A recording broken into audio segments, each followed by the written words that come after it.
That was a good song to get us ready for prayer. Just simply, I love you. And that's the focus. I don't text. Okay, for those of you who are older and don't know, I can't explain it. I just don't do it. But it's great because it enables people to communicate easily. But there's an even easier way for us to communicate, and that's simply to open our hearts and our minds and tell God what we want, whether it's verbal or just in your head. And that's why we have prayer, whether it's during worship or whether it's in your car on the way somewhere or at home or at work, wherever you are, those quiet moments when it's just you and God. He looks forward to hearing from you.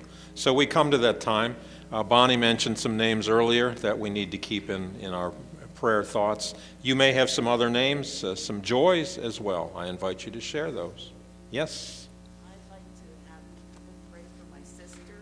She is going through problems with her foot, and she needs a healing. Okay, and her first name? Kathy.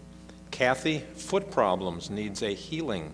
And my friend Karen, she still needs all the prayers she can get. Okay. She welcomes all the prayers. And Karen as well. For me, 'cause I'm trying to quit smoking. Okay, we'll just keep the whole family going over here. Pray for this pew.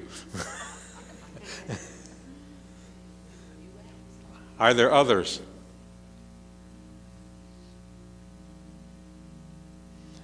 Let us begin our time of prayer then with some moments of silence.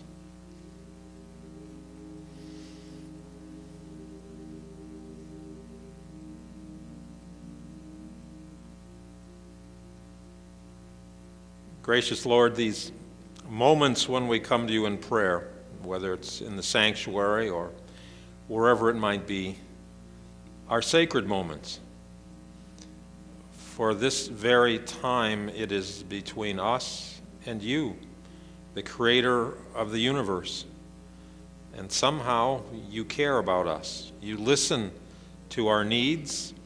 We tell you things to do for us, and you hear us, and sometimes you smile because what we ask for is impossible or silly. But other times what we ask for is a real need, and you come into our lives through your Spirit and give us strength and peace, sometimes even healing. We don't always understand why, but the answers that you give to us are the answers that are best for us at that moment. So we gather here again this morning to pray, to take a few moments out in our lives, to lay before you our needs and our joys and our hopes and our fears and our frustrations, and then to open our hearts to receive what you would offer us. Help us not just to offer words and walk away not hearing your response, because you respond in some form, in some way, maybe not at this moment, but you will respond to every prayer that we offer to you, and we thank you for that. Each person gathered here this morning is special in your eyes. They need your help sometimes, and there are other times when they are just overflowing with joy, and you love it when you can be a part of their life at that moment. So touch each of us once more. Our families who are not here, our friends who are not here, those people in our lives who have special concerns that we've lifted up, or others whom we have not mentioned. Help them to know somehow that they are cared for, that you are in the midst of their life, and that you are a source of guidance and hope and peace for them. And teach us again this day that when we give our lives to you, you not only receive it, but you make it greater than we can imagine. You bless us beyond expectation because we trust in you and put our faith in the word of your Son.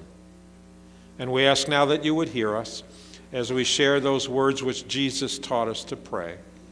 Our Father, who art in heaven, hallowed be thy name. Thy kingdom come, thy will be done, on earth as it is in heaven. And give us this day our daily bread. Forgive us as we forgive our debtors. Lead us not into temptation, but deliver us from evil. For thine is the kingdom, and the power, and the glory forever.